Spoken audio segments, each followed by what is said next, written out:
And we are live. I'm recording. You're listening to the Verhoeven Effect podcast. I'm Colin. And I'm Nathan. And we are watching network television because me and Nathan don't watch network television. We are watching as a pinch hitter because we're out of the blacklist episodes. So I've thrown in here season 1, episode 1 of The Lone Gunman, which aired in 2001. We'll get to that. Second show, we have The Mentalist, season 2, which first aired in 2009. And we have our third show, season 2 of Miami Vice, episode which first aired in 1985. And as never before, we start with The Lone Gunman, season 1, episode 1, merely called Pilot, which could have multiple meanings. Yeah, you never know. It's always multidimensional with this show. Original air date, May 4th, 2001. Fox Sunday. That is very important. Yes. Remember that date, folks. The lone gunman investigate the suspicious death of Byer's father, a top-tier government agent, and discover a top-secret plan for a false flag operation to crash a plane into the World Trade Center. Showrunner Vince Gilligan, who you may know from Breaking Bad and Better Call Saul. So it's hard to pick up like who's the actual showrunner, because here it basically has like Chris Carner, Vince Gilligan, John Shaban, and Frank Spotnitz, like all as like created by credits. Yeah. But like looking through things, it seems like Vince Gilligan was kind of like in charge of this but that could be like a bias because, I'm assuming at this time Chris Carter was busy, so he kind of just slapped his name on it and trusted the people working on it. Yeah. So I doubt he's an executive producer created by it, but I doubt he's doing much with the show. But nowadays, you hear people like interview Vince Gilligan about the show. They don't interview the other guys because they're not, Chris Carter's kind of gone the wayside. I don't know what he's doing anymore. The other guys are kind of just like producers on other shows. They're not like showrunners like Vince Gilligan is. So I think just through a bias and years, like I'm just calling Vince Gilligan the showrunner here. It's not that important, but it's a thing to think about. Yeah. This episode is written by Chris Carter, Vince Gilligan, John Shaban, and Frank Spotnitz all together, all ampersands. Okay. It was directed by Rob Bowman, who also did like the Reign of Fire movie. He did the X-Files movie. Okay. So he's directed a lot of TV and movies. So. And tons of he directed like 90 episodes of the X-Files. So. Okay. Oh yeah, I mean, I guess if people don't know, this is a spinoff from the X-Files. Yeah, this was like the X-Files split into like 3 directions because you had the X-Files, Millennium, and this. Yeah. And the X-Files was kind of a combination of aliens, supernatural, and techno crime. Yeah. And Millennium was like just like the devil. Yeah. Purely supernatural. And then which actually and some of those are really great too. And then this one was like all like technological crime and like modern conspiracy theories, but it never really blossomed. And it's a comedy. Yeah, and it's kind of funny. But it's more intended to be a comedy rather than the X-Files and Millennium. I think Millennium was a comedy. It had some really funny episodes. I had some really. I think Millennium gives X-Files a run for its money in memorable episodes. Yeah. There's stuff that they did a whole like Screw Tape Letters episode once, and it was like, oh, this is amazing. But yeah, this is actually one that I totally missed because of the time frame. That's when I was working constantly, like 6-7 days a week. So I didn't watch, I wasn't watching anything, even though this would be something I would be interested in. So I like the X-Files. I just never really caught this. Well, I mean, it's like Sunday night, so I don't know if you remember what your Sunday nights were. So sleeping. Yeah. Getting ready for Monday. Yeah, I did. I haven't seen this since it premiered. I did see the premiere, and then I thought, okay, this is interesting. And then what I was disappointed by was the second episode, which introduces the character of Jimmy Bond, and it becomes much more of a comedy. And I remember hating Jimmy Bond Although I've heard stuff like, "Oh, you should see his character arc," because the last thing I know of the lone gunman is the series finishes up and they bring him back in an episode of the X-Files and they kill them all off. Yeah. And I didn't actually see the episode. All I remember is Jimmy Bond standing over their graves. And I'm like, oh, they killed them off? Well, that's a bummer. And I don't think I ever tuned into the X-Files ever again. Although I believe that was their last season before like the kind of reboot seasons. Okay. Yeah. So I was kind of bummed that they just killed them off. But apparently that was some directive from the studio because that they didn't want to bring him back at all. And they're like, oh, we'll bring him back if you kill them all off like that. We're cool with that. No. Okay. But yeah, they're yeah, if you haven't seen the series, I remember not liking Jimmy Bond, but I'll have to like probably go up. But yeah, one reason I picked this up is like there's no way to stream this. Well, I mean, there is a way. We're not going to mention it in case it like rats it out and it's stolen from the internet. So yeah, I mean, you can buy the first season on Amazon for I think $70 for DVDs. Yeah, well, there's also weird stuff there where it's like, yeah, you can. I think someone has it for 30, but then it's like a Region 2 DVD, and then like and it's like, and then people are all mad. It's like nobody said it was Region 2, and there's like a little sticker in one of the pictures. So I was like, I'll just avoid that. I found this link, and we could watch it. It's not very good quality, but it exists. Yeah, it works. So anyways, we start out. We're at EcomCon Computer Core in Vienna, Virginia. There's some sort of so innocent, you know. I mean, it was like 21 years ago, yeah. But it's like the stuff they're talking about and the stuff they're saying. It's like the man's putting us down, and these computers are spying on us. It's like, what? You're crazy. You can fast forward to 2022, and it's like, oh yeah, absolutely. That's all that's going on. I mean, if they're not spying on you, you'd be disappointed. Yeah.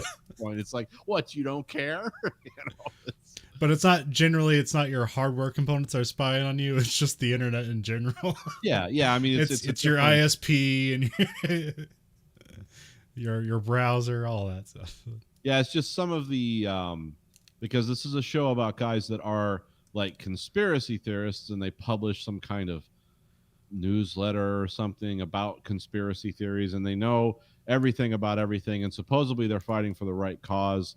We never get to see the characters develop to find out whether that's true or not, or they themselves are like tools of something else. Like it never really gets there.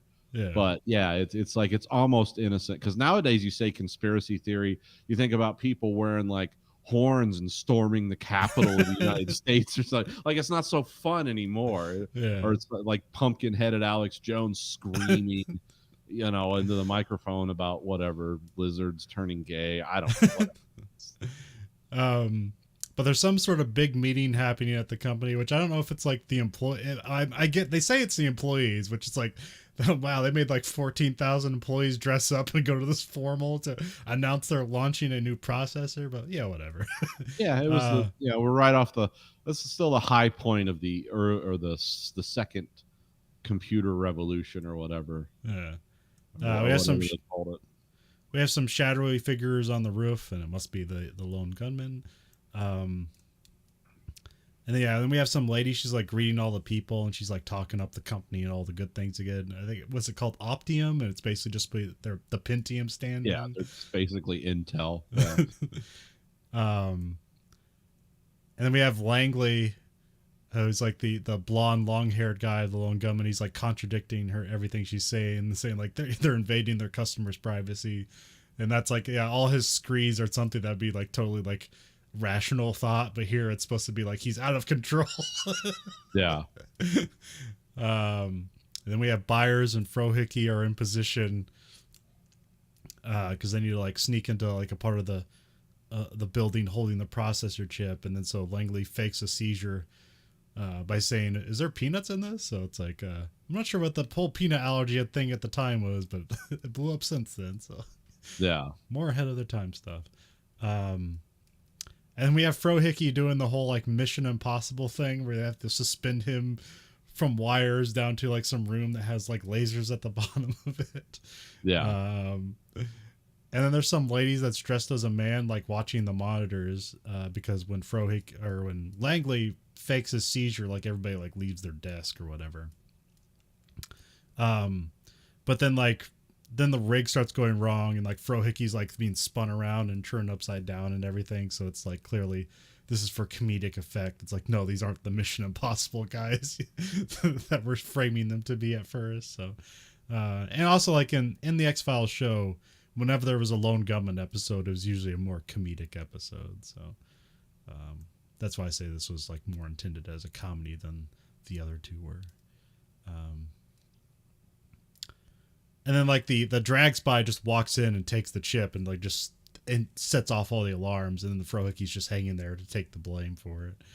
And then we cut to the opening credits. And then we come back and we're at the offices of the lone gunman, singular there. Yeah. Tacoma Park, Maryland. Apparently all the gunmen got like full searches, like full cavity searches by like the security guys at the computer company. Yeah, which was kind of weird. It's like, oh, you just rape these guys? Like, okay, you're free to go. No one's getting charged. I remember body cavity searches of that. It was like a running gag throughout the 90s. Yeah. Because Beavis and Butthead were always talking about that happening to them. And yeah, it's kind of the same vein. But here they're angry about it. It's like, they can't just do that to us. It's like, yeah, I mean, I don't think I don't think a public or a private security firm is allowed to do that thing to people. You'd have to be like handed over to like some sort of authorities or something. But here they were. They're just like, all right, we stuck some fingers up you. Now you can go home. Yeah. Now you've learned your lesson.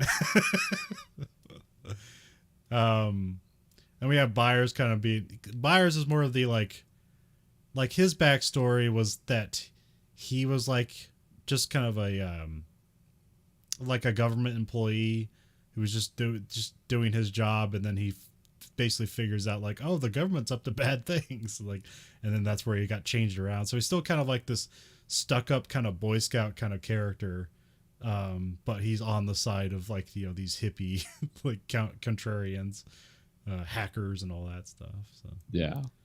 But yeah, he's frustrated that like their newsletter isn't getting results. Like he feels like they're not changing anything. They're just preaching to the choir. So it's like, because they say like, it says like the circulation's like 2,000 or something like that. So yeah. And the lady that took the chip is Yves Adela Harlow. Or yeah. It's like starts with a Y, but you say it like Eve. Yeah. Which I get. I think she's a new character here. I know there's a thing with Eve in X-Files because there's a band called Eve 6 and they're named after an X-Files character. That could be. Okay. And but she's just like some professional industrial espionage person, so she just stole it to sell it to some other company. I'm not sure. But they find out that like she bugged their office. So, they have that scene where they have like some beeping thing where they're going through all their racks of stuff and like the whatever basement of building they're in. And then he yells and then Langley like yells into the bug and throws it into a cup of coffee. And then Byers gets a call that his dad passed away, and so they go to the funeral. Langley spots Eve at the funeral, but it's not her. It's just a guy with a goofy, bad, like facial hair. Yeah. Which is a fun joke there because he like yanks on his facial hair, and he's like, "Ow, what are you doing?" He's like, "Never mind." And then they have this weird moment where, like, for his funeral, they fire off a model rocket for some reason. It's filled with his ashes, I think. Oh, okay. Yeah. But Byers' dad was like a lifelong bureaucrat, so and one of his friends is like suspicious that he thinks he died under suspicious circumstances, so they think that like he was murdered rather than he just died in the car accident that they told him about. Here he mentions that there was a lack of skid marks. And so then they flash back to the accident, but it's not actually a flashback. It's just kind of like a representation of what the guy's saying. Yeah, it's kind of a weird like thought back to like, oh, this is what it might have been. Yeah, it's sort of like unreliable narrator stuff. Yeah. It's like, this is what might have happened. And they have him like getting shot while he's driving on the road, and the car just like drives off the road and explodes. Which the cars don't do that when they just make impacts. You'd have to stage the car to do that. Yeah, it's my understanding that doesn't always happen. So they go to the Bertram Byers resident. They search in his dad's house.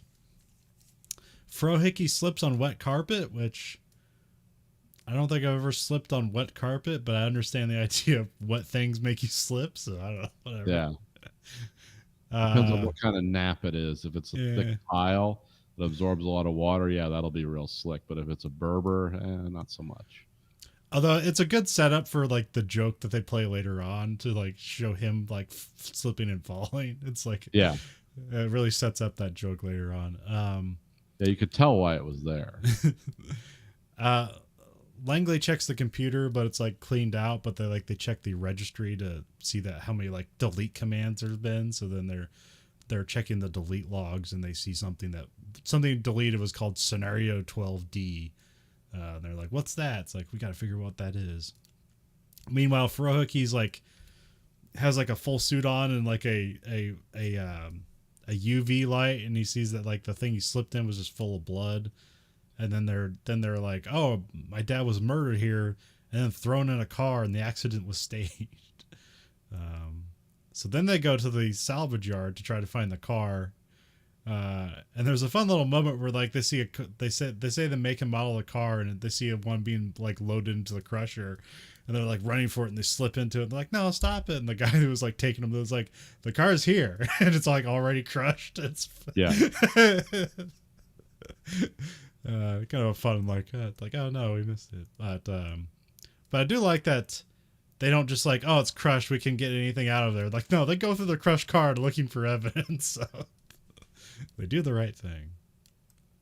And then like I think there's a commercial break somewhere here. Langley is like at some like virtual/real gun range where they have like virtual targets, but you're firing real guns. I don't know, is that a thing? Some of the technology they like had in this, like that, it's like the hacker's gun range or whatever. It's like, they don't even do that now, but okay, cool. I mean, I've seen stuff where like they have like training stuff, but like you don't have a real gun. You just kind of have like basically the essential. You have like a Beretta, but it has like a light sensor on it. It's not a real gun. It's just basically like the zapper from the NES. You're playing Duck Hunt. I've seen that stuff, but nothing to this extent. This seemed pretty involved, but like Langley's talking to one of his guys. He needs him to hack a DOD file. And then meanwhile, there's Eve is there, and she's just like dual wielding Mac 10s at the range. Yeah, fully on Mac 10s. Trying to do her Laura Croft impression, because I'm pretty sure that was big at the time. So yeah, it's like, this will look cool. Even though it's like, I don't know why she'd ever use those in her job. See, like, you wouldn't go for like, let's blast an area with lead. It'd be more like, let's get a gun with a silencer on it. Yeah, it kind of attracts attention when you just like empty magazines to steal something. You're like, oh. But I mean, this whole scene is just like kind of a bunch of eye candy. It doesn't make any sense really. But it's a setup for later on where here they're just like, Langley is just kind of mad at Eve, but here later on they're gonna like try to ask her for help. Yeah. And then we have Frohickey is trying to like see, they're going through the crushed car, and they find like a computer board that's suspicious, because like it has all these things that they recognize, like that's an antenna, this does that, but there's like no company markings on it, so it's like, well, that's suspicious. I don't know. Next my notes are like, Langley gets his hacker buddy they're able to hack into a DoD database and find scenario 12D, and then like as they're like downloading it and decrypting it, I think like it means that they're looking at the computer board they took out at the same time. They're like, oh, the car was remote controlled by the computer chip. Yeah. And at the same time, they're trying to download this scenario 12D, which is just a war game and scenario involving airline terrorism. As they're downloading the file, they're like getting traced. But just before like they can, before the counter hacker like gets their location, like Frohickey pulls the plug and he's like, it's not worth dying for, man. Which is like interesting thing because in this whole episode it's kind of like Byers, they're trying to set it up as like Byers is going too far, and it's like finally like Frohickey and Langley are like the the cool headed people. It's like, nah, we can't go that far, man, we'll be dead. It's like,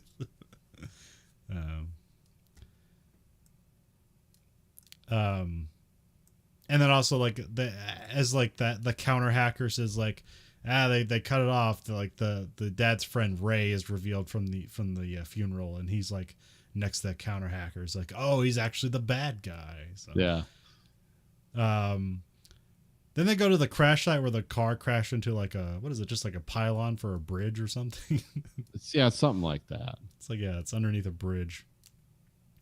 Ray shows up, and then Byers is telling Ray that his dad isn't dead, and then we have this flashback.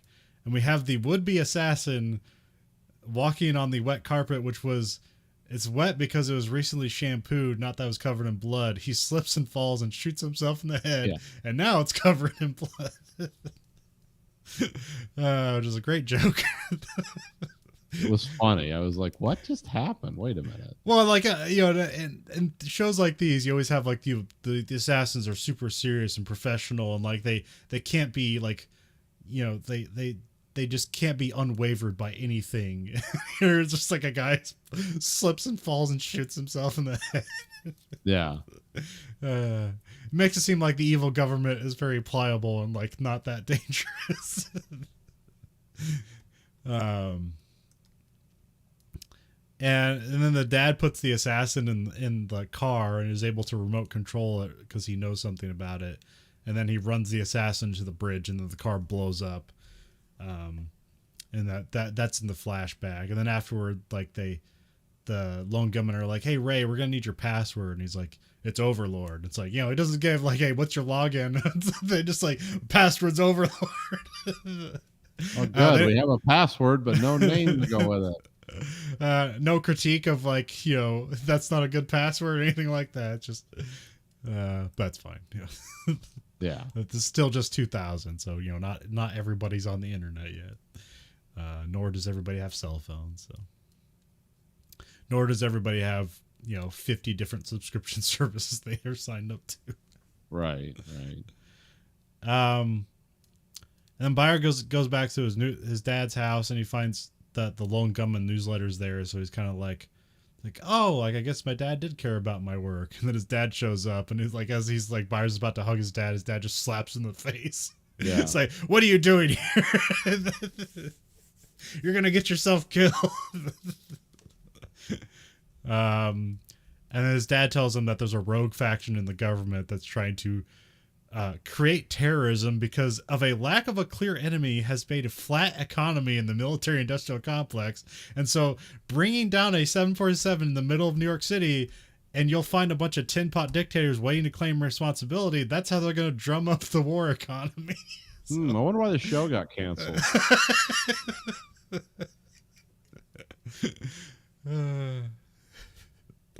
I mean, you see that and you're like, and then you like, oh wait, when did this come out? What? Oh wow, that's kind of weird. Yes, remember, I'm not saying that happened, but this is certainly a lot of people that believed it did. Yeah, this is a pre 9/11 show. And yeah, I saw some weird, like, I think I was looking up stuff on Reddit about this episode, and there's been some weird comments. I don't know if they're being serious or facetious or just having fun, but they're like talking about how like, it's like, yeah, this is a perfect cover for 9/11 because something about like fascists have no imagination, so they would just steal a plot from a television show. Not because they're bold, but because they have no imagination. Yeah, because that's why not? I mean, there are some really mind-bendingly weird coincidences, Yeah. But yeah, it was because I don't think I'd seen this or remembered it until I watched it, And I was like, oh yeah, this is just right on the nose. Like this, they're not even. It's not. I mean, it's a slightly different scenario. It doesn't involve onboard terrorists, but it's like, oh, this is so weird that like Yeah. this is what they did. And then 9/11 happened. You're like, oh my god, this is. Well, because even like you had like oh, what is it? What's the Tom Clancy one? Sum of all fears. No, it's the one where they like crash the plane into like Congress at the end of it or Yeah. whatever. No, that's either Dead of Dead of Honor or Honor. Dead Without of Honor. Remorse. Yeah, I forget. Yeah. Yeah, it's Dead of Honor. Like I remember people were like, oh, that's a little weird. That's a little strange coincidence. And it's like, no, there's an even stranger coincidence. I mean, Tom Clancy was on TV explaining 9/11 Yeah. because of that book. It's like, yeah, your story was a little different. It was a Japanese pilot that flew a plane into the Congress because of trade sanctions. It's like everyone thought that was a crazy idea back then. What did you know? And he's of course like, well, nothing. But it's like it is a fact that you can, if you ram a 20-ton aircraft into a building at 500 miles an hour, it can do a lot of damage. You don't need to develop like missiles and infrastructure or anything. It's like the weapon's already flying. You just got to take it over, you know. And it's yeah. But yeah, this one was like so specific to 9/11. It's like, wow. Yeah, and I mean, and the plane's like the computer chip takes over the plane, and the pilots can't turn off the autopilot. And then when they finally like override it, it's like the plane is like they're pulling up, like they're about to crash into the side of a mountain, and you just see the World Trade Center glance by, and then it like clips the antenna that's on the top of the actual World Trade Center that you know. And so you see that, and you're like, oh, this is why this isn't like probably. It's yeah. I mean, none of the people like Vince Gilligan, I went and looked. It's like, did he ever say that they canceled it because it was too on the nose of stuff? And no, they never say that, but they say it's because of low ratings, which is also an evidence for that too. So it's but yeah, this my wheelhouse anyway. Like, oh yeah, I'll believe this. Well, there's a lot of things that's like it's a lot of things in this episode are weirdly prescient. Yes, oh yeah.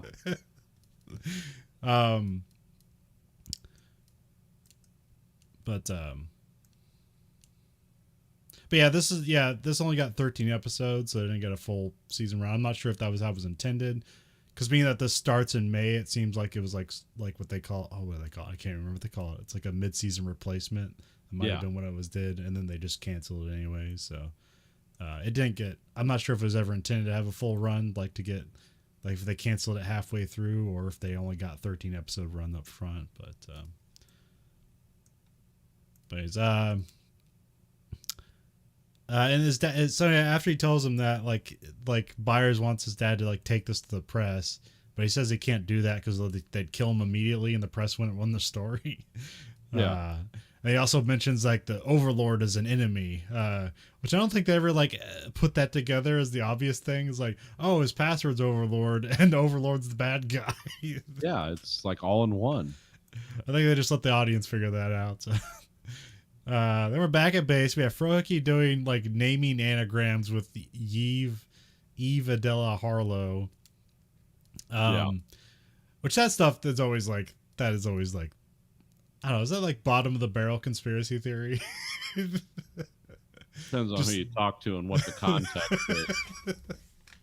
I mean, to me, it's like, that's obvious. Like, if you're operating in that community of people that are that paranoid and just think in strange ways anyway, and you're going to make your name an anagram for Lee Harvey Oswald, it's like, people pick that up anyway, because the name sounded tortured when I heard it. Yeah. It's like, okay, there's something about that name. And then in the same episode, it's like, oh, yeah, that's Lee Harvey Oswald. Okay, that makes sense.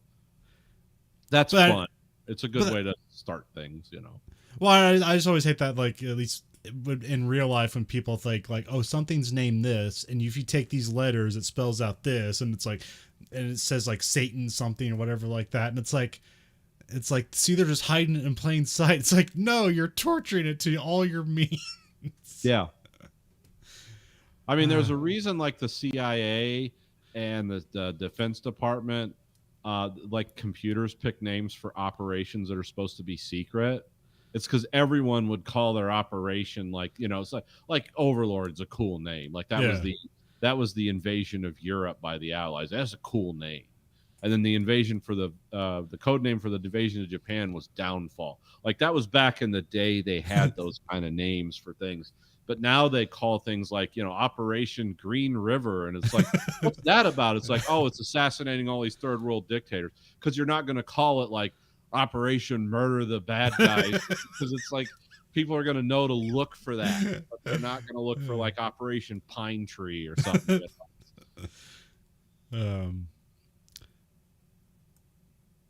Let's see here. Byers tells them that their dad is still alive, but then Ray like leaves to go meet his dad. It's like, I gotta go talk to him. And then as Ray leaves, then like the dad just shows up. It's like, oh, good you're here. Well, because they even point out, it's like, you just like sold out your dad. We don't know if he's a good guy or not. It's like, yeah, we had suspicions.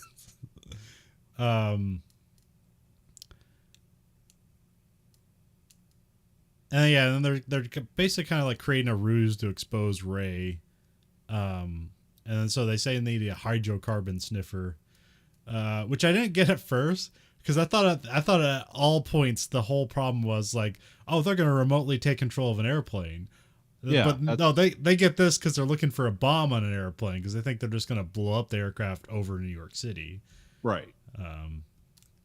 So I was a bit confused about that at first, but so we have Byers and his dad go to the airport and they're trying to find the plane. But yeah, the reason they have the hydrocarbon sniffer because they think they're looking for a bomb. So they hop on the plane to New York.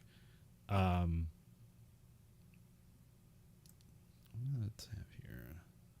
Yeah, they're trying to find a bomb on the plane, but then they realize there isn't a bomb. It's just that the plane's going to be remotely hijacked. And then also somehow the lone gunmen are also able to like hack into the flight data on the airplane magically. Yeah, the lone gunmen have mad skills for a time and a place when like a lot of like commercial aircraft were just 1970s technology with some modern stuff grafted onto them. They weren't like the new stuff now where it is all computers, and it's like, yeah, maybe because it's like, how did you remotely drive a car that has a power steering pump with a rack and pinion? It's not like my car has an electric power steering pump.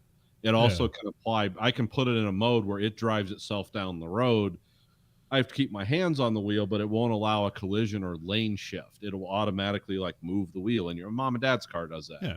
Okay, so nowadays you could imagine someone like putting something in there, but back then it's like, oh, that was a 1992 like Buick LeSabre. Like it was just it had the most advanced thing in it was the radio. Like, there's no way to put hydraulic things that accelerate it and steer the wheel and stuff. Yeah, I mean that's a bit like far fetched for the cars, but the airplanes do have autopilots. Yeah, they do. So I mean that's you just have to have something powerful enough to consistently get a signal to something traveling 300 miles an hour over one of the most like electronically congested cities in the world. It's like, okay, sure, they could do that. Why not? But yeah, they notice a glitch, and that's where they're like, oh, the glitch means the plane's hijacked. Because then they like run into the cockpit. It's like, your plane's not working. And they like switches off the autopilot, and they're like, oh, they're right, because we don't have control of the plane even after we switch off the autopilot. Because it's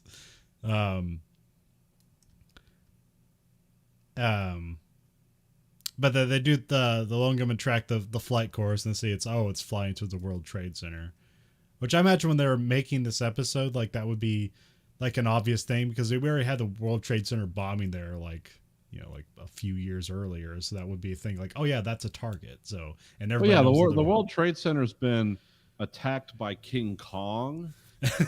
Was a landing strip for the Gulf Stream and escape from New York. Like, yeah, it's just a huge landmark. And it's like, you hit it with a plane. And it's like, oh, that's nuts. And then it actually happens. Like, whoa, okay.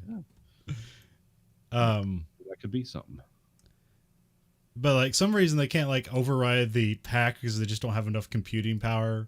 Yeah. And so that's when Frohickey goes to Eve to get the chip that she apparently hasn't sold off yet. And then she like hacks in remotely as well, and then just uses the computer power or whatever, and they're able to. This is also where he mentions that like he figured out her name is an anagram for Lee Harvey Oswald, which I don't really know why that's important. Is like, is that she assassin? She related to him? Or, Well, it's just also it ties in with the title of the show. yeah, And yeah. ties everything together. Like, this is the world we're living in. So yeah, she hacks in remotely, and then the chip allows them to override, and they're able to give back manual control of the plane, and they just pull back on the stick and do all the G's they can, and clip like one of the. I don't think they clip like the big antenna. I think there's just like a little I dish took up it to be there. the big antenna. Okay. Yeah. Well, I mean, it's at night. Well, I mean, it's like we're talking 2000. We're talking 2000s CGI budget for a television show, so everything's at night, and you can basically barely detail anything that's going on in this episode. Also, we're watching it at like 360p. Yeah. So it's a lot of things are a mask of darkness. So. Yeah, this is an old school viewing experience.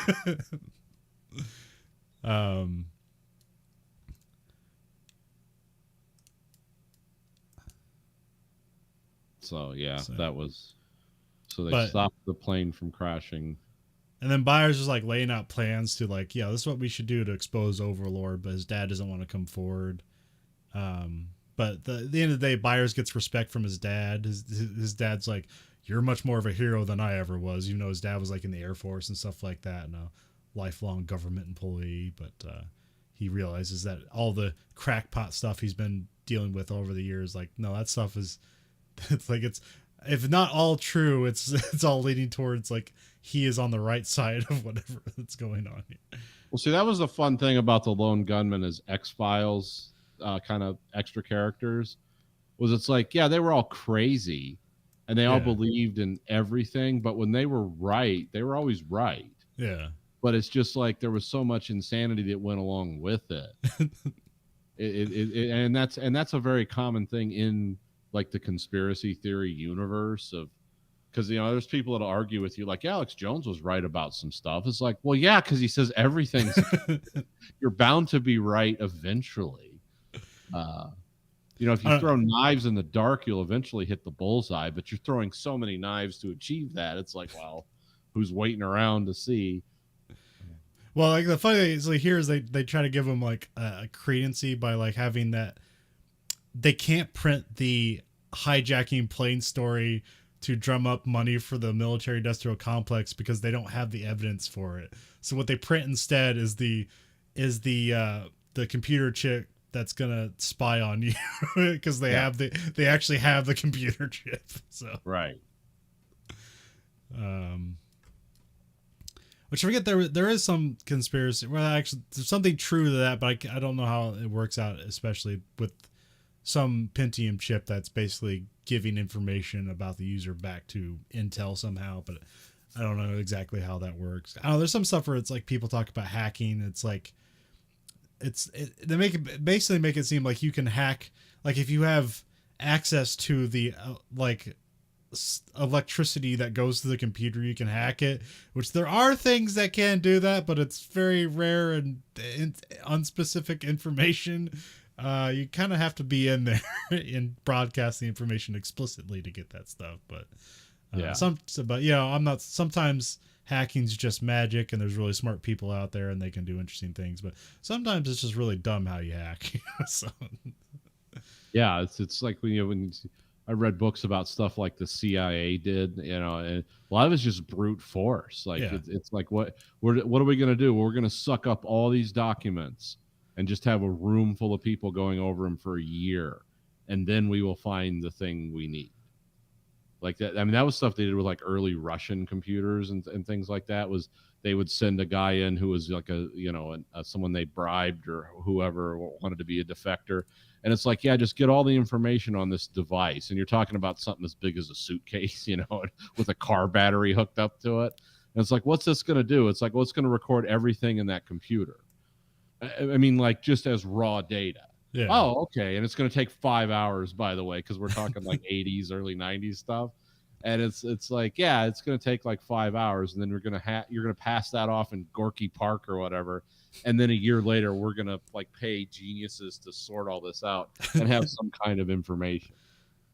And what we figured out was like 6 weeks after it happens, like, hey, the Soviet Union's going bankrupt. It's like, yeah, have you read the newspaper lately? You didn't have to spend $1 billion to figure that out. You could just bought a newspaper. But yeah, there was stuff like that too. But yeah, this is a pretty strong opening episode for this series. Yeah, it's only weirdly become more relevant, but yeah, it only had 13 episodes and it was gone. And like I said, I was really interested at first, and then I just kind of dropped off on it. I'll have to. I don't know if we'll do more with it on here. Maybe not. This is kind of just a fun little thing to throw in as a pinch hitter. So. Yeah, I mean it's kind of in the realm of things we talk about anyway. So yeah. It worked. It was fun. I don't regret seeing it. If this was on TV like for 5 years with kind of the quirky comedy and stuff, I don't know if I would have stayed like engaged. Yeah. But who knows what it would have become, you know? Yeah. It's like,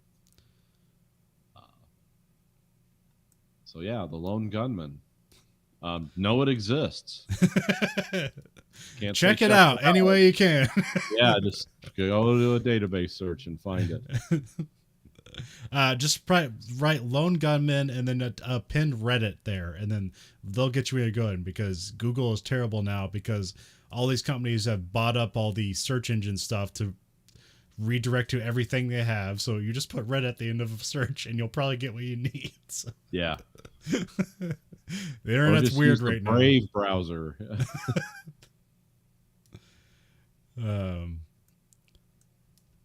Anyways, for our second show, we have The Mentalist, Season 2, Episode 23, Red Sky in the Morning. Original date, May 20th, 2010, CBS Thursday. The tension between Patrick and Christina escalates when a Red John imposter strikes and Christina officer services the CBI. However, the case causes the real Red John to come back and meet Patrick for the first time face to face. Showrunner Bruno Heller, written by Bruno Heller, and directed by Chris Long. And this is the season finale of Season 2, which, upon reflection, I feel like I'm missing something, because it kind of seems like the ending comes out of nowhere and then nothing really happens. No, unfortunately, I don't think you are, because okay. I was watching this and I was like, wait. And I'll say, like, Season 2 of The Mentalist started off pretty strong. Yeah. And then there was like a quality arc of like, oh, here goes the other side of the roller coaster, and not the fun side when it comes to this. But yeah, it seemed. Well, I mean, if I was comparing, I had something similar where I was comparing it to the Miami Vice season, and I feel like this season started out at an A, and then like the rest of the episodes were kind of like C+, B-, which is fine. Where Miami Vice is kind of all over the place. But yeah, this should have had one more climb at the end of the series, and it didn't really. But no, it almost seemed like it was.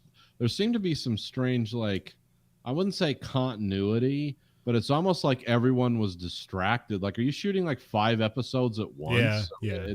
There was kind of a weird unfocusedness, an unfocused quality to some of the writing and the characters. In this episode, it stood out. It's like, okay, we're wrapping up, guys. Why is everyone staring off into space? Why does it seem like, go here, do that? And it's like, is that just a way to get them off the set? So like they'll film their whatever they're doing, you know.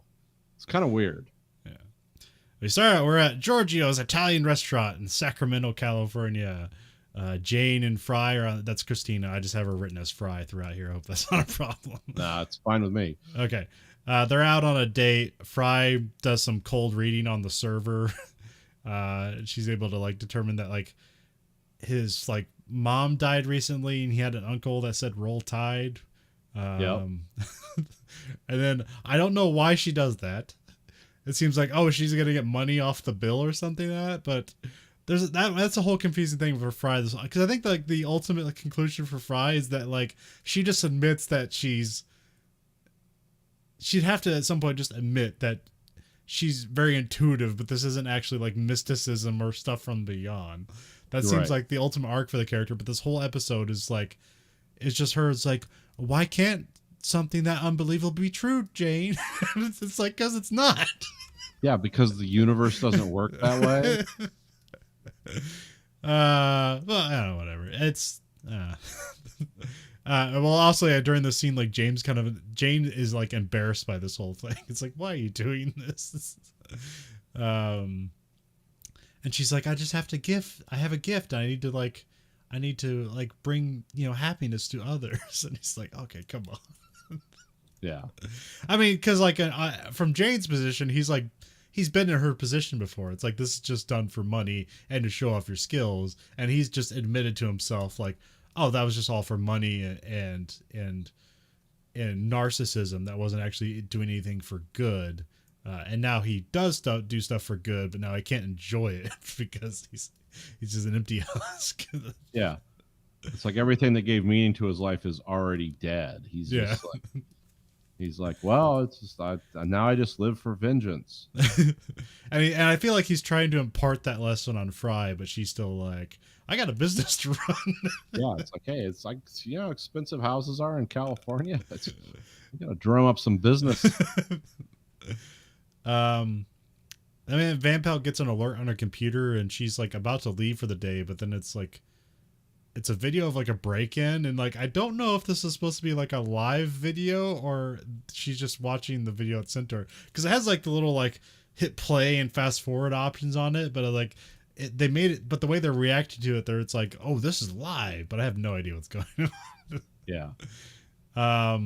You'd almost think she'd be like, I gotta go. Let's get to the good part. Okay, he killed her. Gotta get home and feed my cat.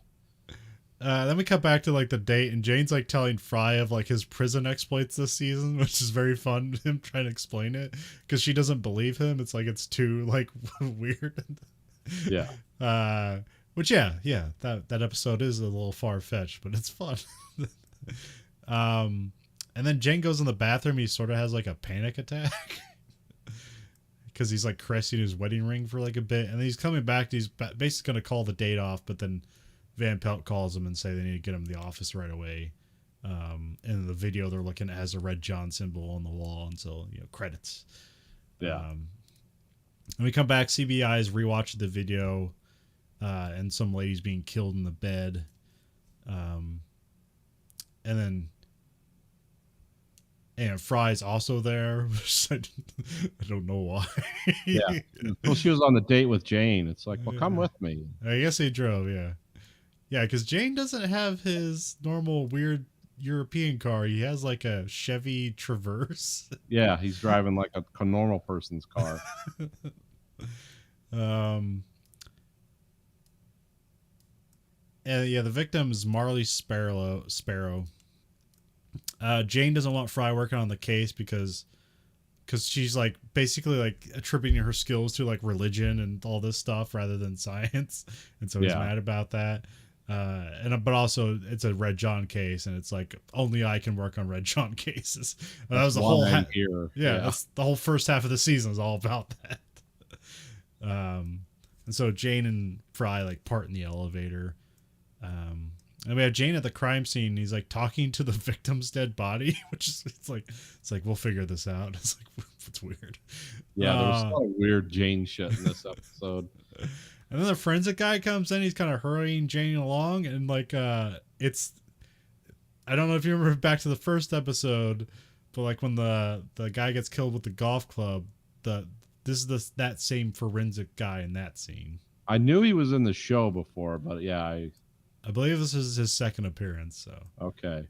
But then Jane evaluates thing, and he just says that wasn't Red John, and then he asks the guy to make sure that all the journals and papers get sent to the CBI, which I thought that was gonna be like a point, like, oh, they didn't send the journals, but they did, I guess. So yeah. And then they're I forgot to write down, but they're interviewing some people that are like in, because it's a college student, and like they're interviewing like the dorm, kind of the floor companions or whatever, and like we're out snowboarding, and so she was dating a policeman named like Grady Ship. Yeah. But then they're like, and then they go like interview her academic advisor, who she's just like an eccentric academic advisor who, like, I don't know, teaches like, I don't know what she teaches. She seems to teaches everything. It seems to be like film, acting, poetry. Yeah. Criminal like science. Yeah. um, but she's an academic advisor, which I don't know. Like all my She's a academic advice. catch-all. What's that? She's just a catch-all character. Yeah. They didn't have to hire more actors. Yeah, that's true. Yeah, because I was like, an academic advisor, like, as far as I know, is more like kind of an HR person. They're not really like teaching classes on the side. Yeah. Anyways. Yeah, they're pointing at the academic advisor. The cop boyfriend was like using an alias. I forget his real. He has like 3 names. I forget what they call when they say he's a cop. He has a different name. They figure out he's using alias Grady Ship, and then he has an actual name, which I'll later. Wesley on. Blankfein. Yeah, Blankfein. They nobody knows who he is, and then Jane. It's an interesting scene because like they cut in between Fry's on TV, who's trying to appeal to Red John. And like the CBI are like sitting in a coffee shop, but like the audio's not on, but they kind of cut between like Jane seeing the subtitles and then they cut to the actual like the interview itself, and it's kind of interesting. Like it's an interesting scene. Yeah. Because like Jane is like running off like scared and furious. It's like, don't do that. Because Hightower, Fry, and Jane have a discussion. Jane thinks she's in danger because she went on TV and spoke to Red John as if she knew him, and then Fry thinks she'll be fine because she didn't tell any lies like Jane did. Yeah. And she says something like, people can change. Come back to the light, Red John. Yeah. This he's gonna come back to the light, all right. Rigsby and Cho check on some address that Van Pelt found in the Sparrow Journal. It's just some like abandoned building that someone's living at, and there's like Red John symbols all over the place written in pig's blood. Yeah. Which is kind of interesting. It was visually interesting. And then Rigsby and Cho get shot at like through like a light fixture, or what do you call those?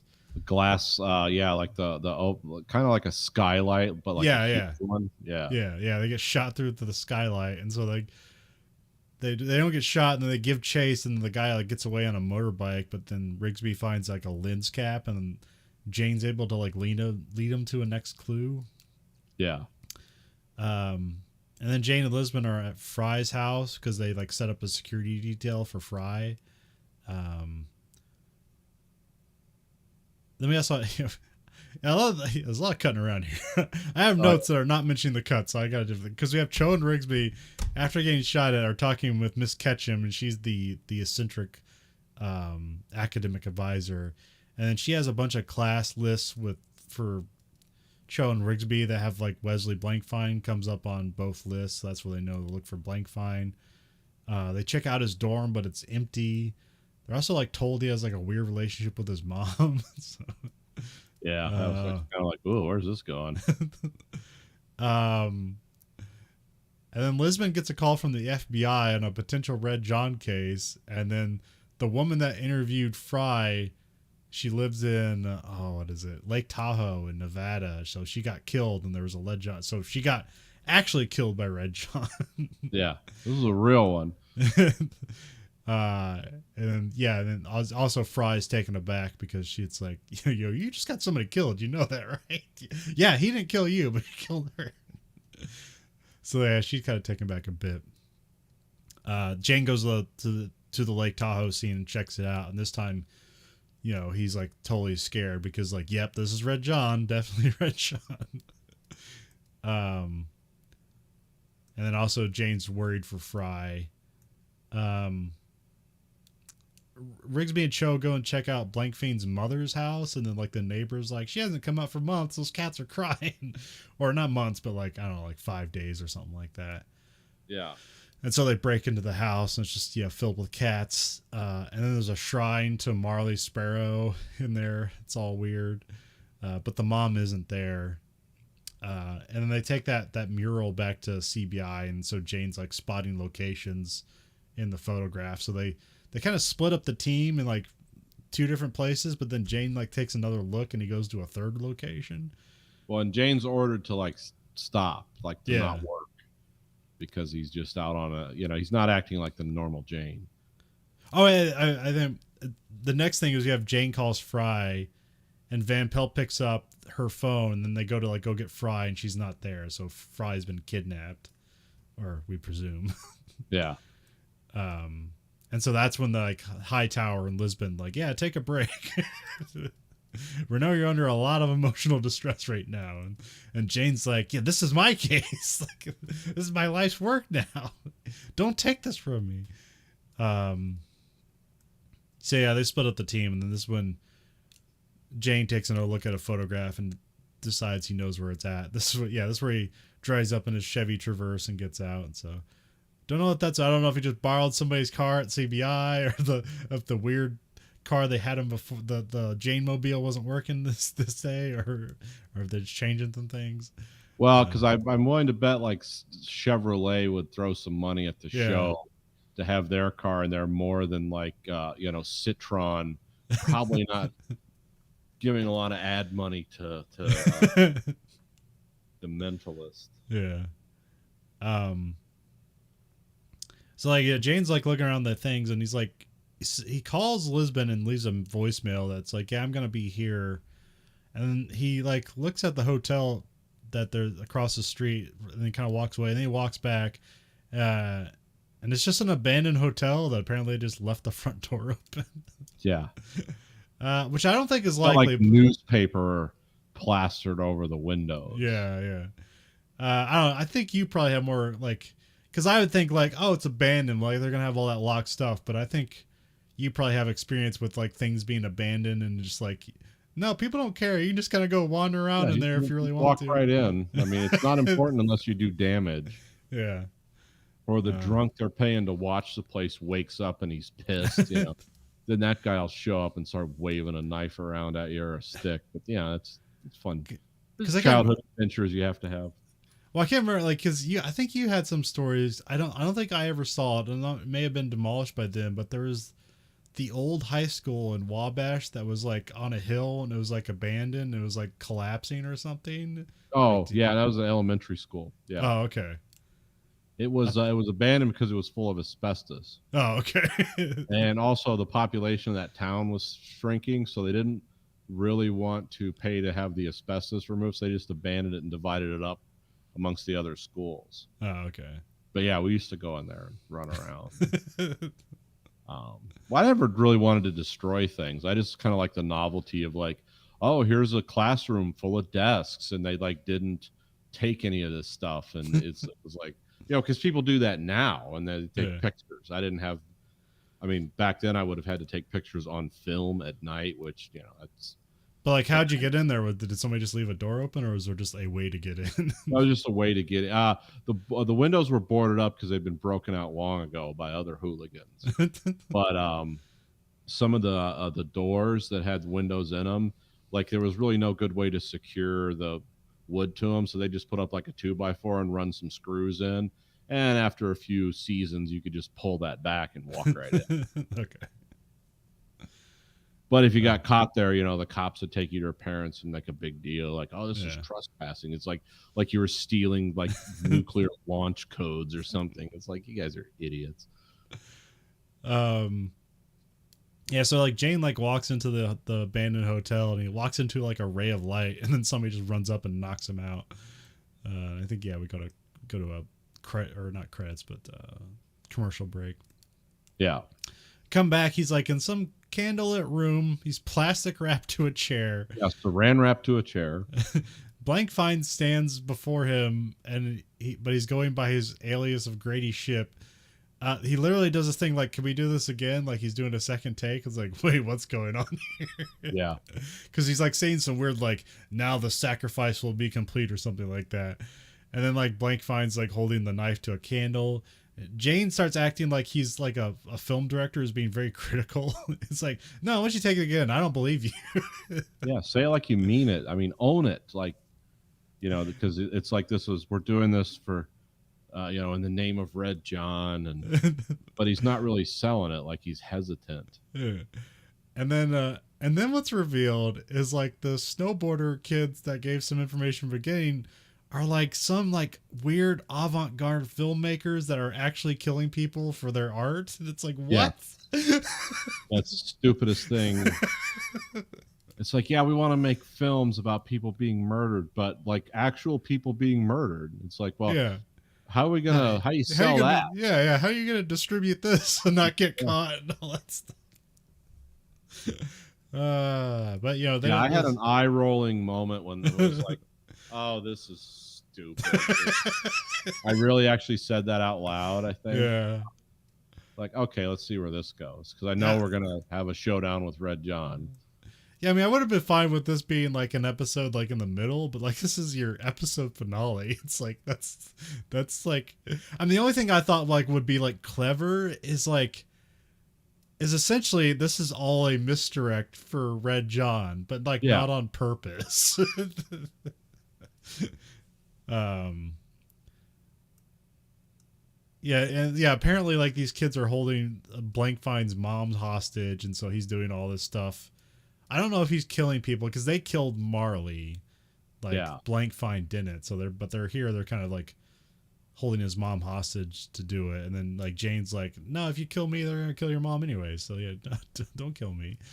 And then a mysterious figure comes out and has like a silenced pistol and shoots the bad kids and shoots Blank Fine in the leg. Yeah. And then what's presumably Red John goes up to the kids and finishes them off with a knife. Just Yeah. like one of them still like alive, and he just like cuts their throat or something. And then like Red John, he's got like this weird kind of almost like craggly devil mask on or something. And he's like speaking poetry to Jane, and then he like leaves for a bit, and he just like comes back. Like almost humorously. Yeah. And he mentions Fry. He says something about Fry, and then he also says the roll tide thing, Yeah. basically indicating that like, oh, he's had them under surveillance like the whole time, like even from their date. So that's what like that's supposed to be. And then weirdly, It was like, oh, was that the waiter? Was that Red John?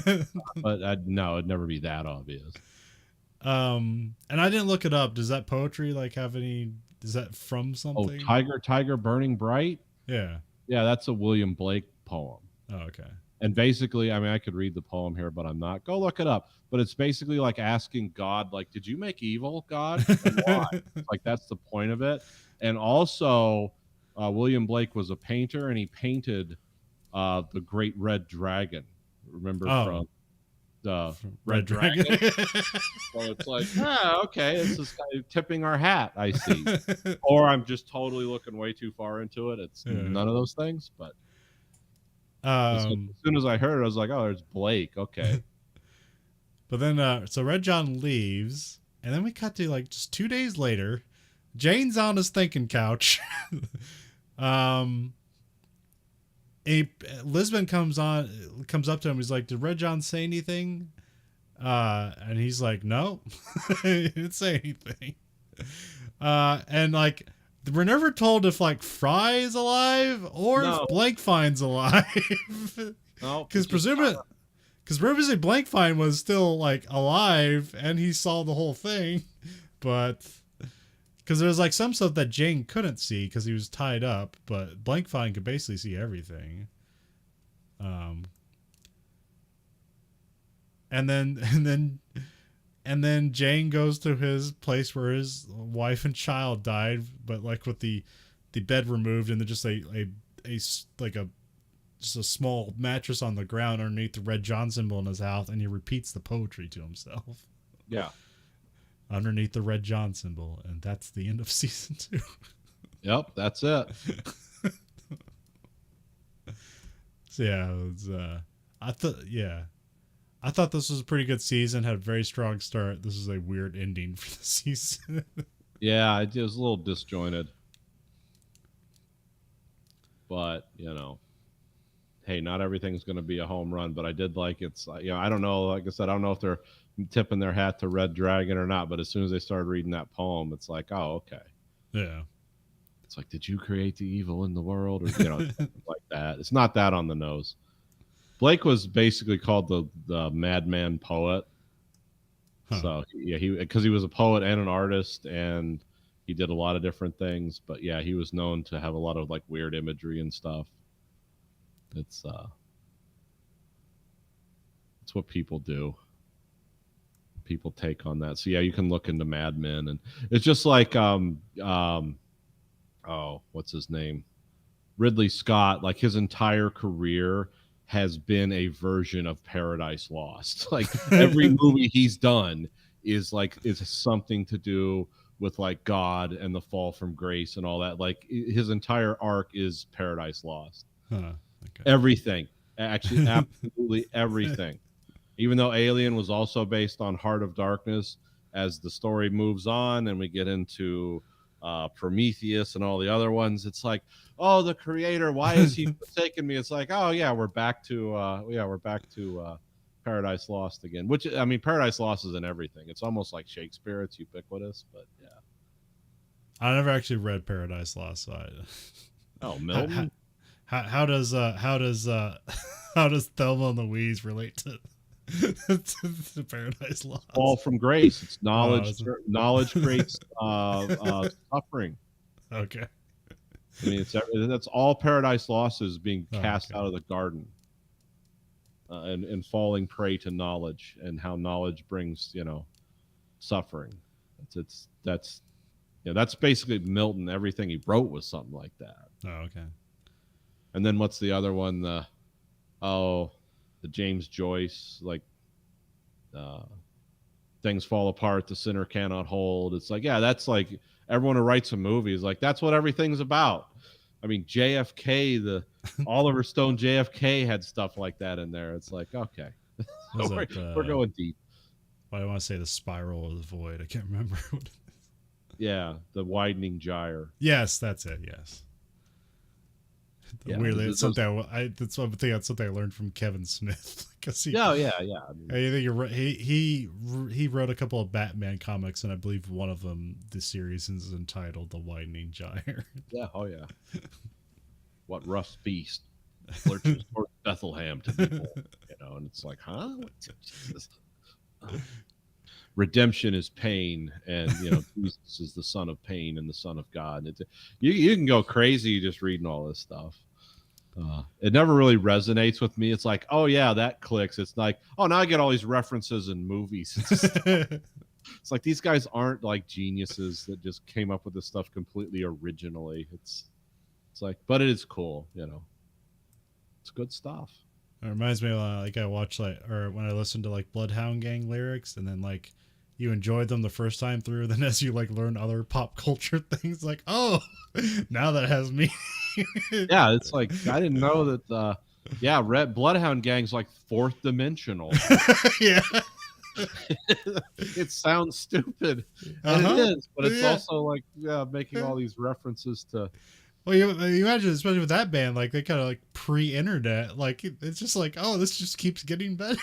Yeah, they're just smoking dope and reading books, raiding the library, and it's like, how can we make a song about hookers crying and and weave like philosophy into it, and just do bong rips? It all comes together. It's why, in my favorite bands, Nine Inch Nails and Bloodhound Gang, they're they're near each other. So. Yeah. It's the same it's the same passion, just different result. Yeah. And for our third show, we have Miami Vice Season 2, Episode 23, Sons and Lovers. Original air date May 9th, 1986, NBC Friday. The son of Tubbs' archenemy Calderon oozes to the surface with a $1 million contract on Tubbs, while Calderon's sister Angelina says Tubbs is the father of her child. Showrunner Michael Mann, written by Dennis Cooper, and directed by John Nicolella. And you can definitely tell it's a John Nicolella episode because there's a ton of like hardware and cool like equipment. Yep. And a 12-minute sex scene. And Lee Iacocca. Oh, is it? Okay. Yeah, that was the park commissioner. Oh, okay. I was wondering why I'm pretty good with a gun.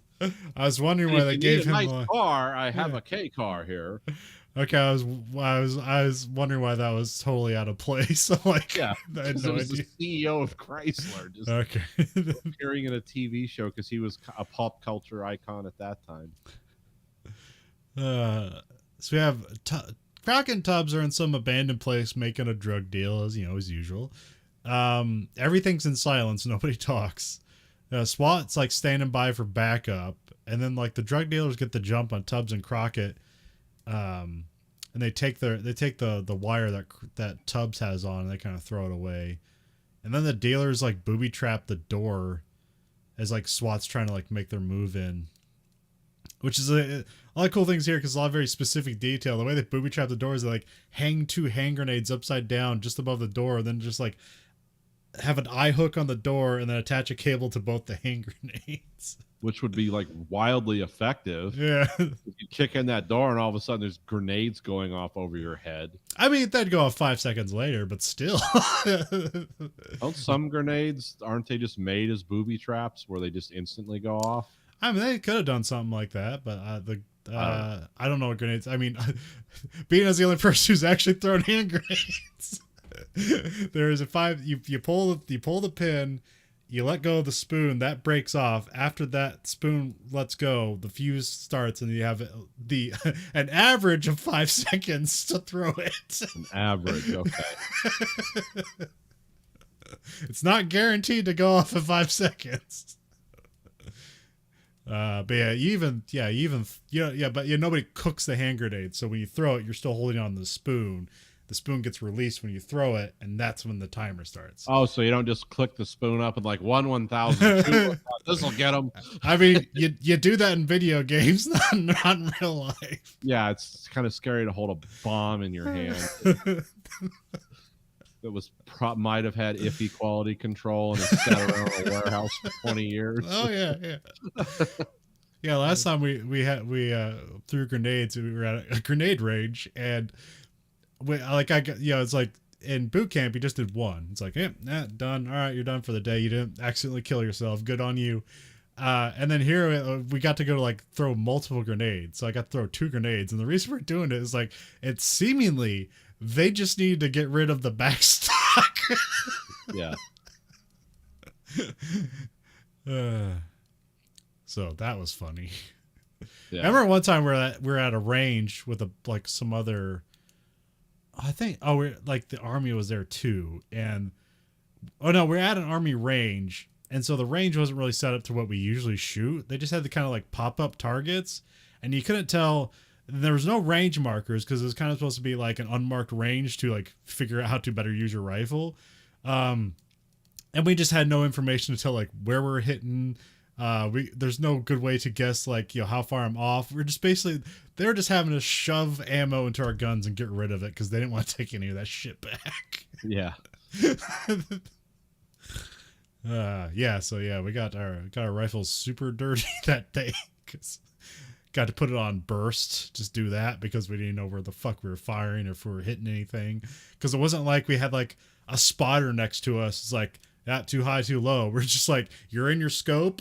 I guess I saw the backstop go, the bolt, the backstop kind of like, so I guess it went through the target. Maybe, I don't know. So absolutely not using the range the way it was intended, just putting rounds down range just because. So. And there wasn't any, like, nobody's running the pits or anything like that, so it was just rounds down range and guessing whether you hit it or not. So, and they were supposed to have knockdown targets, but guess what? Knockdown targets didn't work. Huh. So I tried to avoid shooting a bunch of stuff through my rifle because I didn't want to spend half a day fucking cleaning it. Fun. Anyways, so some dude with a laser pointer is like on the roof with an AR-15. The laser pointer like goes onto like one of the dealers, and he gets shot, and then that gives Crockett and Tubbs like an opening to like tackle the guys that are about to like shoot him or whatever, or handcuff him, and they're able to like get away. And then Crockett disarms the door So then they let the rest of SWAT in, and there's kind of this fun moment where Tubbs gets a string because they know like there was one guy in a closet, and so like they put the string on the door, and then like Crockett like opens the door or just turns the handle so they can open the door without getting like fired upon. But then they go in the door and like there's like a tunnel, and so the guy was able to get away. Well, this had a cool scene too, because when the guy on the roof with the 1980s laser pointer shoots the one of the bad guys, Crockett gets his gun, and it's like a sawn-off Browning semi-automatic 12 gauge, Yeah. like a gun from the 40s or 50s. And apparently, I guess they didn't have blanks for it or whatever. So when he, grabs the gun and falls back and shoots the other guy, it's a gun so powerful the room turns white for a second, and then there's a shotgun noise, and then of course the guy's like flipping through the air, which is what all shotguns do to people. Remember? And it was like, oh, that's a weird like, hey, what do we got in the what do we got left in the arsenal that looks scary? And it's like, yeah, it's the sawn off semi-automatic 12 gauge from the 40s. Like, yeah, cool. But yeah, I thought that was funny. Like apparently they didn't have blanks for it, so just like made a special effect. Huh. And then like Switek is like coming up the stairs and he's out of breath. And then Crockett's like telling him, like, and your sniper with the razor, he really saved our butts back there. And Switek's like, we didn't have a guy with a laser. And then credits. Dun, dun, dun, dun, dun, dun. Yeah, someone have to wear a backpack to power that thing in 1986. It was just a clever ruse so that the guys could see the laser. Yeah. There's no reason to do that other than just move the scene. Was that a different laser from the one in the previous episode of the season? I don't think so. I think it was probably the same one. Okay. Just, probably had a different housing or something. Okay. So I was wondering like where they had it mounted on that AR-15. It's like, how did he sight that in? It's like kind of off and L to the side. It's like, that guy must have spent a lot of time sighting that thing. Yeah, that's why I thought it was like, was that a different laser? Because I think the other one was just like a giant tube on top of the gun or something. Yeah. This one, it kind of had like a weird offset thing to it, but these are just stupid things that I noticed. Yeah. And then we come back and like Tubbs and Crockett are like putting the squeeze on one of their CIs, maybe because he's the one that sold them out, or he's the set up the deal that went bad. And this is where they find out that there's a bounty on Tubbs for $1 million from. All they get is Calderon. You're like, Calderon's dead, and they throw him out a window. But it's just like a first floor window, so he just he's blindfolded. He thinks he's being thrown out of a multi-story building. Just a first window, which you could still break your neck doing that. But it was a fun scene. Yeah. And we have a flashback to like the Calderon's return episode. Yeah. Where it's just like all a bunch of stuff from that episode. You have a bunch of stuff with Angelina. You also have like flashback to the first episode where Tubbs' brother's being killed and all that. Just a lot of contemplative. I don't know. It seemed kind of weird for this episode. It's like you don't really need that filler or that much filler. No. But those, I imagine, that shootout scene seemed like it was pretty expensive. So maybe they're just like, we need to cut some budget here. Yeah, we need a sex scene that goes on for 10 minutes. Everyone's interested in the 80s TV sex scene, which is just a picture of people's faces like grimacing. Their advice, and like Castillo wants to put him on like, or he asks him like, what do you think about protection? And Tubbs doesn't want to be put on protection. He's like, no, I need to do groundwork. I need to do my job. And so they go back out and they like stop at some food joint on the way to wherever. Cause they keep mentioning that one of the guys in the shootout's still alive, but they never go back to him. Yeah, because as soon as they're going, that's where Crockett and Tubbs are going. But then he gets the call on his large cell phone in his car to say, hell yeah, he's going back into surgery. And it's like, let's go to this restaurant, Yeah. I'm buying, which this restaurant, like they go to it again too. Yeah. But so like Crockett goes inside and then Tubbs stays out. Crockett says he's buying, but Tubbs says he just wants a vegan burger, and he's like, I'm not buying. Crockett's like, I'm not buying that. Yeah, that's not happening. Not in this man's country. And then Tubbs gets it taken away at gunpoint. They shoot the tires out on the Ferrari, which I thought was like kind of a like, yeah, how are we going to stop us from being chased? Shoot the tires out on the car. Which, like, what's revealed later on, like, doesn't make sense. But like, I imagine if you're cutting to a commercial, it's like, oh my god, what's gonna happen? Yeah. So, and so yeah, we come back and like Tubbs is like brought to somewhere where Angelina leads Tubbs to like their son that Tubbs doesn't know he had. Oh, that's when we cut to commercial break. So, and apparently Angelina's been trying to warn Tubbs that like her half brother Orlando is trying to kill him. Played by John Leguizamo in his first TV acting appearance. Yeah, this is like his third thing. Like on his internet database, it's like some Madonna video, some movie called Mixed Blood, and then this for like the next 3 years. Yeah. Yep. And then he was in like Casualties of War, which that's a pretty. I don't know if that was a big movie, but I think that was I remember that one. That's a known movie. Yeah. Yeah. I think, that was Michael J. Fox was in that, right? Yeah. Is that about the My Lai massacre? I don't think it's about that, but it's like it. Something like it, yeah. Yeah. Okay. And I think that who's the guy that directed Mission Impossible? The first one. He directed Blowout. Yeah. Brian De Palma. Yeah, I think that was a Brian De Palma movie. So I remember that being it was one of the like the pantheon of like Platoon and Full Metal Jacket. Like Casualties of War is one of the lesser Vietnam movies, but I remember it. So. Oh yeah, well it's about something that terrible that happened. Yeah, because I think that's where like some guys rape a woman and then they kill her and then they're trying to cover it up, and then Michael J. Fox has the courage of his convictions to try to stop it, and then like people are like constantly mysteriously killed and they don't know if it's like Vietnamese forces or their own guys.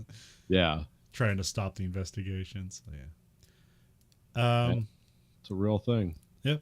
I mean, so is Operation Linebacker, where they bomb the country into like submission. It's like, oh, a village got massacred. It's like, yeah, and 100,000 people got killed in bombing too. It's like, oh, what are the crimes? But after she tells him like Orlando's trying to kill him, they cut to it's like a night shot. A car pulls up and they're just dragging some dude behind the car. Like I said, John Leguizamo's Orlando, a young John Leguizamo. Yeah, 15-year-old John Leguizamo. He's like buying some files from some dirty cops or something. Dirty DEA agents. We know that later, but here I'm just guessing, like, because they don't identify themselves. Yeah, they don't. But like in 2 scenes later, it's like, DEA wants to talk to you, and it's these 2 guys. Yeah. But this just establishes that Orlando's a complete psycho. Yeah. Because they just take the guy they're dragging behind the car and shoot him, and like, yeah, he tried too. You guys, you better succeed. This is the price you pay. And I'm sure, in the real world, these guys are like, yeah, let's do business with this guy. We can obviously trust him. And then we have like a 10-minute sex scene flashback sequence between Tubbs and Angelina. Yeah, the whole like Tubbs impregnates Angelina's, Calderon's daughter, and a year later he finds out a kid. Even when I was watching this, like, I don't remember this for some reason. This is super contrived, but okay. Tubbs is back at Vice explaining the situation. It's like, yeah, they stole me and they kidnapped me, but for my own good, Castillo. Oh, and she also says there's like $800,000 in a suitcase. Just take it and run. Oh, okay. I must have missed that because there's a scene that I was like, what the fuck is going on here? Oh, where Switek was talking about. I had no idea what that was about. Oh, yeah, okay, yeah. Out of context, it's like, oh, is he having a stroke? What's going on here? Why is he talking like this? Okay, that's funny. I'm thinking about not knowing that and like, why is this in here? Did they I not thought string the I episode thought they together? just I thought they were just filling time. They're like, point the camera at Switek. Let's see what gold he has. Just riff for us, man. Whatever. Perfect. Okay, now that scene makes way more sense. Yeah. It's only briefly said. Like, Okay. yeah. I'm surprised there's not a scene where like Crockett's like, "Hey man, you owe me $2,000 for those tires." Yeah. Take the money, dude. You know how much it's going to cost to replace those tires? Castillo wants to shove Tubbs into a safe house. He kind of like capitulates it reluctantly. Crockett also kind of reluctantly congratulates Tubbs on a baby if it's all true and it's actually his. Which they actually talk about that too. Is like, you think it was a scam? And he's like, not. Once I saw the kid, I knew it. Like, it made sense. Yeah, and then we have that Switek scene that I had no idea what was going on. Which basically he's basically just like listing the traits of Tubbs as himself, but he's performing it as himself. Yeah. Well, there's a lot of good Crockett and Tubbs moments in this, because at the initial shootout scene that establishes the show, or the episode, it's like, yeah, Castillo's pretty mad at the support team, and Tubbs and Crockett's like, yeah, he almost lost his best cop today, and then and then Tubbs is like, yeah, and you almost got shot too. You know, there's a lot of good like back and forth stuff in this. Yeah. Two actors work well together. Yeah, it's also like Castillo says like the backup was sloppy, and he like stares a hole into Switek, like, get into shape, Switek. Switek, you fat bastard. You're supposed to be a cop here, not Santa Claus. What are you doing? Yeah, then Tubbs gets a call from the corrupt DEA agents. Like they're trying to like, hey, we need to work together on this, and then basically they sell out Tubbs' location. Yeah.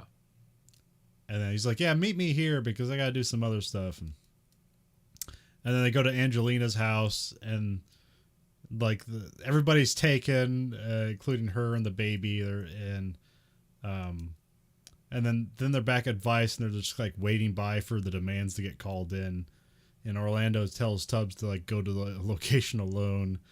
And then they have Angelina tied to a car like this, rigged with explosives, where like the window and or the horn will set off the explosives, and probably a bunch of other things. Detonate it. Yeah, too. But they take the baby out of the car. The baby's just sitting there waiting to get blown up, and they like, you know what? Take the baby out of the car. Now we got all these explosives hooked up. Just reach on in there across the struggling mother and grab that baby. This is where the show gets dumb. I mean, just this episode, it's like, okay. This whole baby thing is not convincing me. They do make the point to say like 3 times, they're like, take the baby to the main house, so you know at the end that the baby wasn't blown up. Yeah, they like write that in there. It's like, make it clear that the baby does not die. A little too dark even for us. So we have SWAT, the bomb squad, or I guess it's not SWAT, but they're called like SRT, like special response team or something. Yeah, it's the tactical response guys. Okay. And so yeah, everybody's working on a plan. Then we cut to the police is like scoping out the situation. They tell Crockett to come alone, and there's like gotta be like 50 guys in this field with like he could probably see them for miles. Yeah, but they can't bring in their boats because the tide's out, and they'd see them coming. Which would basically have like 500 people and the CEO of Chrysler running, telling them, you could do it this way or that way, and. Yeah, there's a weird like specific thing like to why the shack is there. It's like yeah, this is public land. We didn't let the private guys come in here and take it over, and they're trying to build a hotel and they left the shack there. I guess I should have taken the shack down. Like, why is this in here? It's like, okay, Lee Iacocca wanted to see. Yeah. So then Tubbs approaches the car with Angelina in it, and there's like a walkie on the hood. And then Orlando's on the walkie, and he's telling him to come to the shack. And there's like a good like 2 minutes where they hold on like Tubbs and Angelina like crying. It's like, well, this is all gonna go bad. Yeah, we know where this is going. Did you sleep with Tubbs? Sorry, honey, you're dead. It's the rules of the show. You won't die by his hand, but you know. So Tubbs drives away to the shack, which is just like a little bit away. Yeah. And meanwhile, Crockett's like laying down in the back seat, dual wielding Mac 10s. And then they go to have like this standoff. Crockett's in the background, and then Angelina takes it upon herself to blow herself up. Yeah, to try to save Tubbs. Guys have sex with you so good a year ago. It's like I'm just gonna incinerate myself so he doesn't die. It's like, man, that guy's really laying it down. That guy knows how to throw some pipe. Yeah. Oh yeah. Guy's like, I'm gonna blow up for you.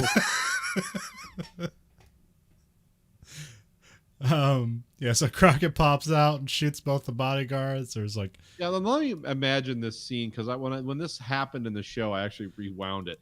It's like she sets the bomb off. You know, the car explodes, like there's like 15 pounds of plastic explosive under it, which is always cool. And then Crockett, then after the explosion, just pops up and just starts spraying the area down. It's like, how do you know you're not going to hit Tubbs? It's like, how's everyone's eardrums not blown? Like, I mean, you're just going to pop up and just start spraying the area down with a gun that's specifically designed just to spray bullets out. And you're not going to kill your guy, or it's the whole. This has got so ridiculous, and then it gets even more ridiculous. Yeah, because the rest of the police, which is like the whole police department, vice the bomb's gone, they all run up to also return fire, and then a couple of guys have some grenade launchers that apparently just filled with nukes.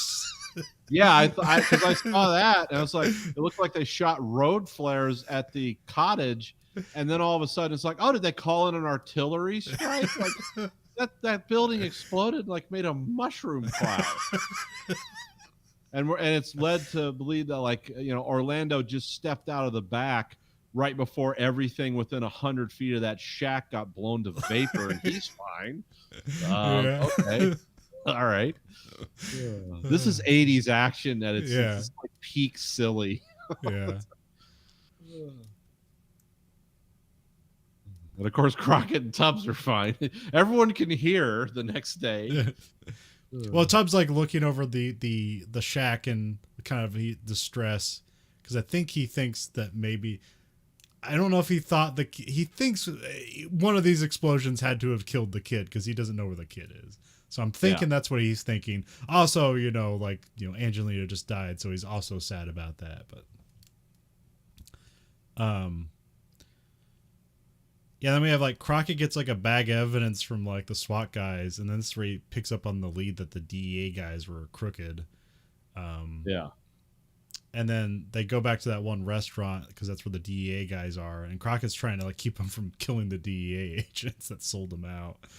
But luckily, as they exit the building, Tubbs just goes like, "Hey, I want to talk to you," and they just start shooting at him. Yeah, the DEA guys just open fire. It's like, wait a minute, aren't these guys cops? Wouldn't they know? It's like, you could accuse me of whatever you want to. You don't have any proof. No, we're just going to just start opening fire in public.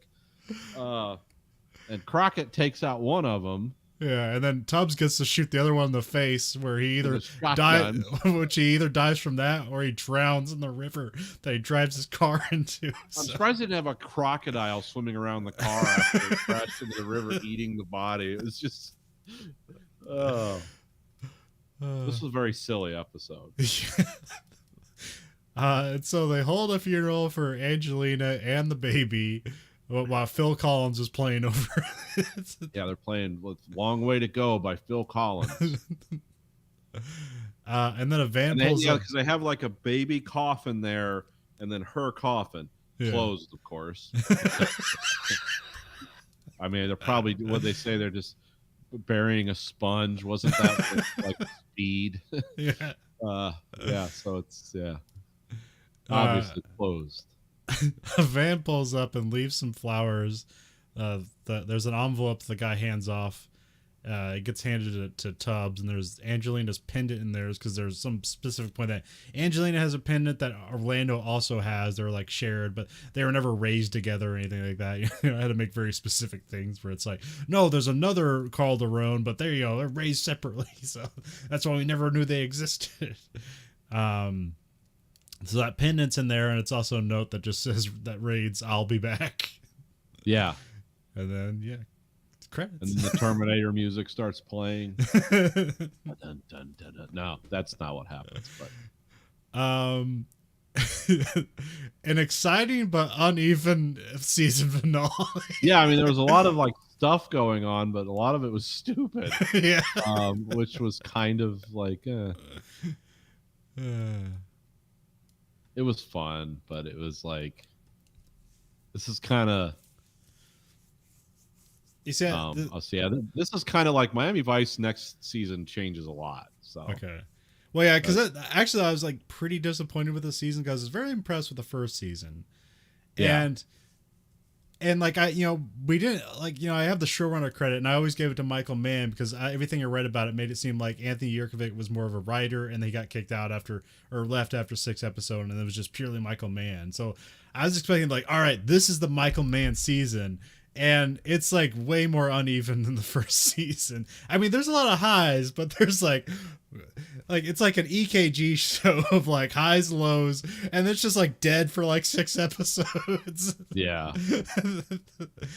Which I'm guessing might have been because you said that Michael Mann was shooting Manhunter at the same time with this, right. So he might have not been there to evaluate a lot of this stuff. He might have just trusted the probably John Nicolella because he's one of the writer, producers, directors on this series. So, but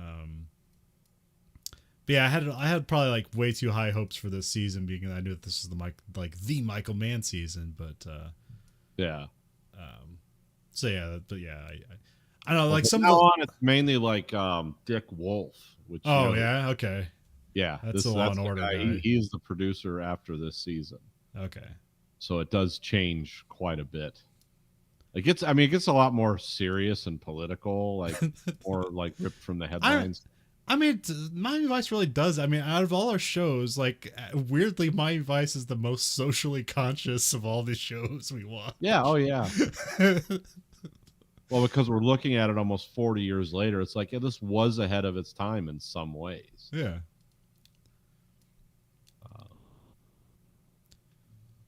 But yeah, that's Miami Vice season 2. All right, and then so for the thing, like we turn, what shows are coming back? So we said it last week, but we're definitely gonna bring back Blacklist for season 2. Yeah. Because that was probably the best out of these 3 for this season of Verhoeven Effect. Yeah.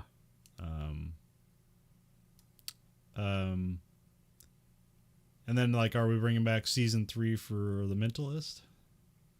Yeah, I want to follow that through. Yeah. I'll give that another season because it's just like, because it started off good. I was like, oh, they've definitely improved. They kind of hit their stride. And then it's like all of a sudden, nope. And also I should say, like, we have arbitrary limits that we don't even know if we'll hold to, but we want to, so we switch things around. We have like a arbitrary limit of 3 seasons for a show. So, yeah. And so like that would be at the last season, unless people write in and want us like, no, we need you to do more. We'll do more if you ask us to. But yeah, left up to our own decisions, we're going to be switching it up. Oh, you'll go crazy just watching the same thing.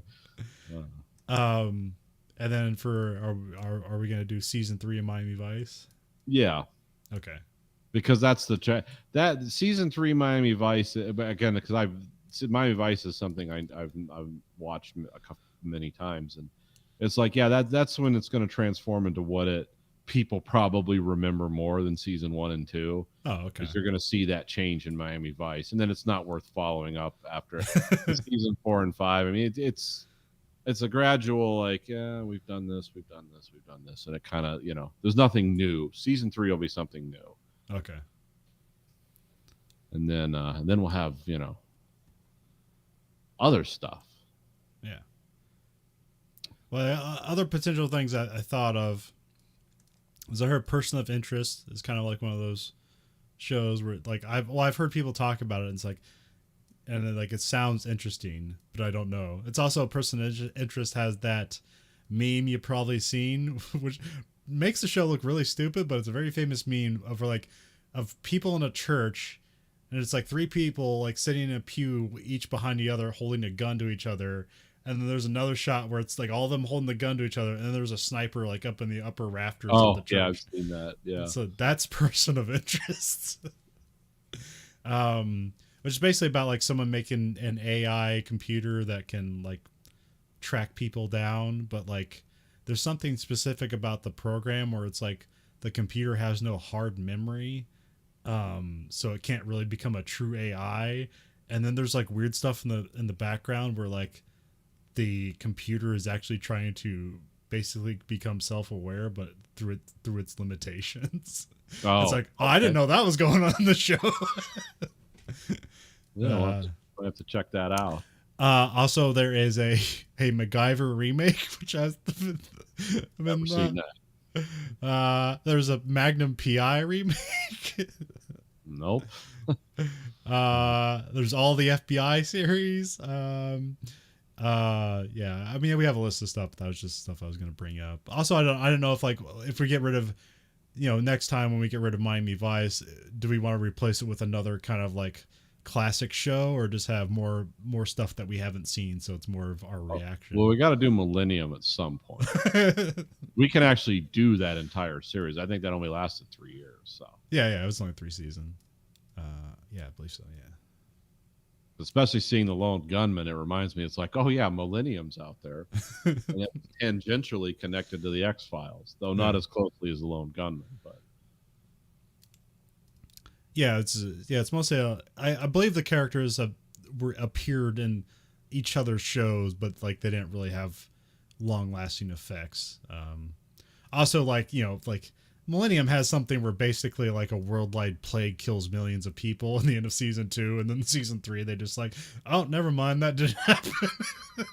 Yeah, we changed our minds on that. I think the 3rd season was like also taken over by Dick Wolf, maybe. I can't remember. It was taken over by like the West Wing people. Okay, wouldn't surprise me. But the West Wing people that weren't Aaron Sorkin. Yeah.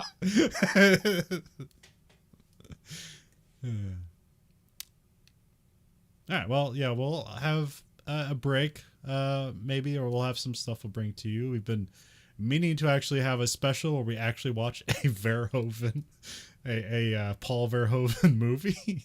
Yeah. Which I think we're gonna do. Oh, I keep it's like Blood and Steel or something like that. I keep forgetting. Flesh and Blood. Flesh and Blood. That's it. Yep.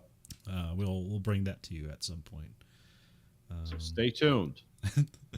And if you like what you heard, and how couldn't you can find us at anchor.fm/Verhoeven Effect, or go to verhoeveneffect.com. It takes you to the same place. You can rate our podcast on whatever platform of your choice. You can rate us whatever you want, but the only thing the algorithm listens to is the highest rating. So remember, you control the algorithm.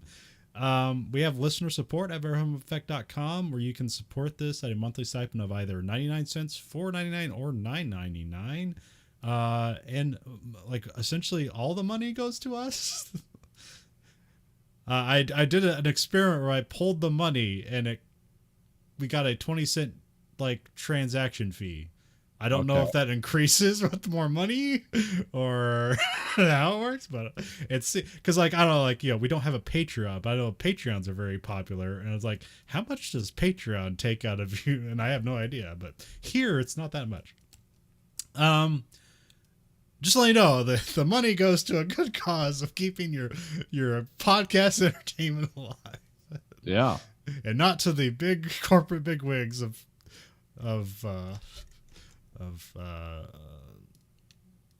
monetary transactions.